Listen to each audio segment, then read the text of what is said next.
Hello students and welcome to yet another session on MIL. Today we are going to cover 3.3 reading skills and 4.1 RTI form, and please remember that this is our last session on MIL. Now moving on to the reading skills. A reading skill or ability is, in simple terms, the ability for someone to interact with a text and take in the words. If you can read, you can do this. So let us talk what is reading in detail. Reading is the process of looking at written symbols and letters and understanding their meaning of them. It is one of the four main language skills alongside listening, speaking, and writing. Reading is usually the third language skill that you learn in your language. It comes after listening and speaking. When we read, we look at written symbols, letters, punctuation, spaces, and use our brains to convert them into words and sentences that have meaning to us. We can read silently or read aloud, speaking every word that we read. To be able to read, we need to be able to identify the words we see, word recognition, understand what they mean, comprehension, uh, connect words and their meaning so that reading is automatic and accurate. That is that I'm talking about is fluency. Now let us know more about what are the reading strategies in the classroom. Reading strategies are teaching methods and activities that teachers and parents can use with their students or children to help develop language and reading skills. Strategies that improve decoding and reading comprehension skills benefit every student but are essential for beginning readers, struggling readers, and English language learners. Now, there are many different reading strategies that you can apply to your reading sessions in the classroom. To improve reading comprehension, teachers can introduce the 7 cognitive reading strategies for effective readers. These focus on encouraging skills such as activating, inferring, monitoring, clarifying, questioning, summarizing, and visualizing. Now, one has to keep a sharp eye on visual clues. Does the book or text include any images that represent the text? Readers use the cues from the text to create a picture in their heads. They use all their senses and imagination to create their mental image. Now, we need to encourage our students to take a look at any visual cues to the text to see if they give you any clues that will help them to decode the text. The next one is sound it out. If your students are struggling, or if the students are struggling with a particular word, break it down phonetically and say each sound separately out loud. This should help them piece together tricky words and understand how sounds interact. Now, also at this juncture, you need to remember to look for digraphs and trigraphs as you read. Next is summarizing. Now, summarizing allows the reader to digest small snippets of information in a simple structure. This means they are able to understand the basics of the text without needing to read it all. Using summarizers as a reading strategy can help students identify key information and phrases in a text. Now, next is ask questions.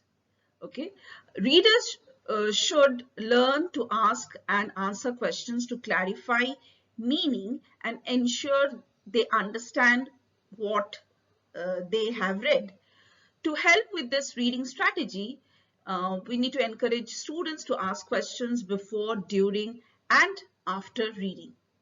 Now, the other strategy we need to use is making predictions. Now, readers use written and visual clues from the text as well as their own experiences to make predictions about what might happen before, during, and after reading. Using this strategy in reading helps students become more confident in understanding key features of a story and piece together cues in writing. The next comes is story mapping. Story mapping is a great reading strategy that teachers and parents can use them when working with fictional texts. The strategy uses templates such as the story. There are many mapping boxes worksheet to create visual map of the story plot, characters, setting, and themes. The other one is we need to focus on comprehension monitoring. Comprehension monitoring is a form of metacognition. This strategy involves the ability of readers to know when they understand what they read and and when they do not understand, and to use appropriate strategies to improve their understanding when it is blocked. Now, there are various tips to improve reading skills. Now, here are some simple and effective tips and ways to help students build reading skills to better understand the classroom curriculum. Personalize reading materials. Students can increase their understanding by seeing how the material connects with their life. Now, the students can make personal connections with the text by writing it down on the page. You also we can help the students to comprehend the text by helping them see an association with current events. Now, next is problem solving perfection. Blend real world problem solving skills into our curriculum. So we have to have a students write out solutions to the problem and discuss their ideas as a class or in small groups. Now, you can engage all 5 senses for different types of learners.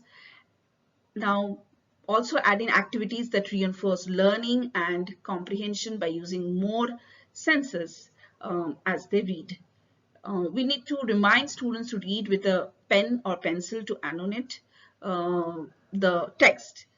And the students should take turns to read out aloud, use projectors to guide your lesson, and write down questions for those who are visual learners.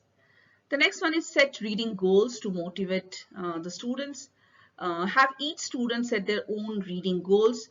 This can help you to take action in building reading skills, and students will be more mindful of how they are improving, in time to time. Now, next is students should be led to reading activities. Students should process reading material and curriculum in very different ways. As a teacher, implement reading activities to help the class learn complex materials. Students will also learn what works best for each of them individually. Now, revisit and reread confusing sentences and text. Revisiting the parts that were confusing for the readers or that might simply need to quick refresher can help a student gain a more complete picture of what he or she is learning. This also helps to ensure a student to understand upcoming material in the text. Um, as a teacher, you can also keep a record or list of words that the students are unfamiliar with or struggling with. Uh, we can encourage the student to look at these words up in a dictionary to learn what they mean. Then find ways to use them in a sentence that a student can write themselves. Now, next one is talk it out. When our students have finished reading, talk about what he or she just read together. We can ask the student what he or she learned and his or her thoughts. For longer reading materials like novels, for book reports, make discussion questions you and your friend can talk about together after each reading session. Now, there is also another strategy known as breakdown reading. Long and complex reading can be more digestible by breaking it up into pieces. Shorter segments will help students retain the information as the class discusses the materials. It can also help students build confidence in understanding a complex subject. When teaching how to improve reading in short bursts, why not to check there are various sites where you can find out 60-second read packs. But the offers are also there which help you to manage your reading skills. Now let us discuss more on the types of reading skills to improve. One such as decoding. This is a vital reading skill that acts as a foundation for other skills. It relies upon early language skills learned through the use of phonics. Students use decoding to sound out words that they may have encountered before but not read aloud. Students also need to be able to connect individual sounds to letters so that they can then piece them all together and sound out the full word. Next comes fluency, which is a useful skill that speeds up students' reading and understanding of text. It is also important when they encounter irregular words like of and the, which cannot be sounded out and many a times used in a various ways. If a student is a fluent reader, they read, the students can read smoothly at a good pace without too many pauses. You will find that they can group words easily and use the correct tone when reading aloud. Word recognition can be an obstacle when it comes to fluency. Students or you need to have to see a word several times before you remember how to say it. The number can be even bigger for readers with dyslexia. To improve the skill, one needs to encourage when friends can encourage their friends to practice their reading regularly. This means that they will be exposed to more words more often. Next comes vocabulary. Students need to understand most of the words in a text to understand what they are reading. The key to this understanding is having a strong vocabulary, which in turn creates good reading comprehension. They tend to learn vocabulary in many ways from what they hear their friends and family say, or maybe what they hear on the television, internet, or radio. A child's vocabulary can be increased easily by exposing them to more words. This should be a conscious effort uh, from your end to by having a lot of conversations about lots of different age appropriate topics. When a reader reads along with others or older ones or older siblings, it can be useful to stop at more difficult or new words and explain what they mean to create some context that the learner or the student can refer back to. Another good idea is for the readers to read the text beforehand and note down any words that the reader might struggle with. Then you can practice this vocabulary before reading the text, keeping a vocabulary log of new words and their meanings in a fantastic way for to track down how many words you have learned. This would be a great tool to refer back to as well. Word games and flashcards are especially useful to use in class, and there are lots of different opinions and themes for this kind of this type of reading. Next comes understanding sentences. Now, learning about how sentences are formed just isn't just useful for writing. Knowing how an idea links with another within sentences helps with reading as well. Being able to connect the sentences to understand their meaning increases reading fluency. This skill is called cohesion, and it can help with coherence further down the line. Coherence is the ability to connect ideas or other ideas across a large piece of writing. Uh, Using background knowledge and reasoning. Now, having background knowledge and knowing the context of things can greatly help with a child's reading ability. It allows them to read between the lines, make inferences, and draw meanings from text, even when the meaning isn't spelled out for them. For example, when reading Oliver Twist, it is helpful to know what the world was like when Charles Dickens, was writing the novel. Learning about the Victorian era can help us to understand the context on a deeper level, which means we can understand more about the plot and the characters. It also allows us to see what messages Dickens was trying to convey during this time. Now, building up a student's background knowledge can be done in a variety of ways. Uh, you can learn through life experience, what you see on TV, or what you can do from the research into specific topics. Having this knowledge is just the first step to, to develop a reader's reading ability, though. Then a reader has to learn how to use this knowledge to his or her advantage, so that he or she can get more out of what he or she reads. Then there is also you can support readers with this by asking them inferential questions about what they have read.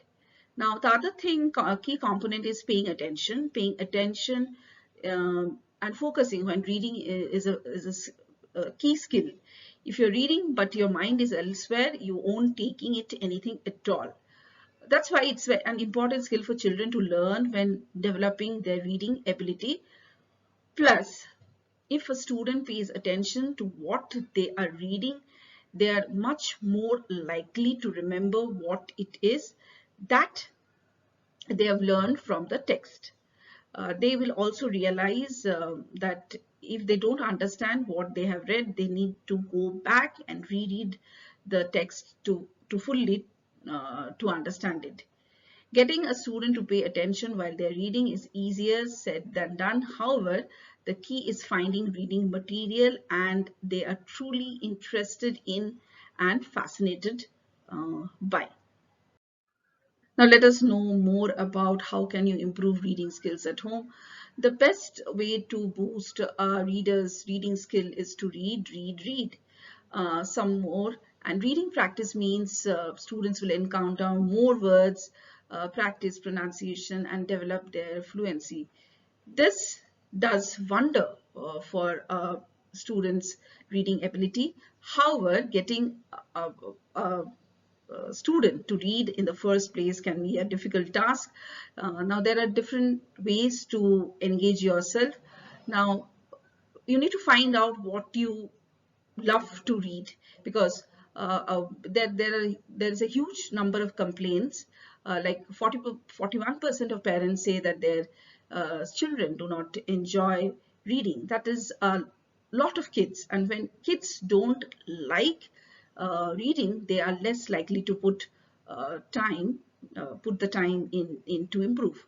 This leads to a cycle of poor reading skills, lowered comprehension, more frustration, and even less love for reading. So what do? You need to mix things up, read short stories, poetry, or newspaper articles. There's so much of vocabulary to discover. You need to get into a routine. Reading regularly is essential. So find the time to read and stick to it. This could be every day, every few days, or every week.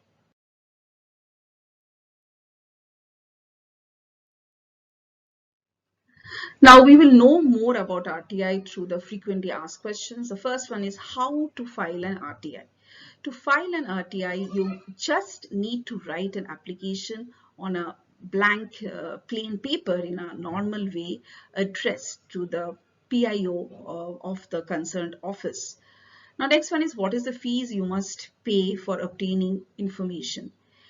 Any information or any person desirous of obtaining information shall make an applicant in Form A or in any another format as far as possible containing the particulars specified under the format to the state public officer or of state assistant public information officer, as the case may be, along with an initial fee of rupees 10 with his application.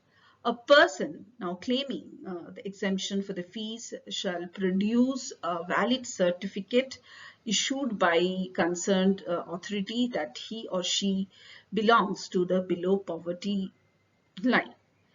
The next frequently asked question is what type of information can be taken now from the RTI? Now, information means any material in any form, including records, documents, memos, emails, opinions, advices, press releases, circulars, orders, logbooks, contracts, reports, paper samples, models, data, material held in any electronic form, and information relating to any private body which can be accessed by a public authority under any other law for the time being in force. Now, who can ask for these information?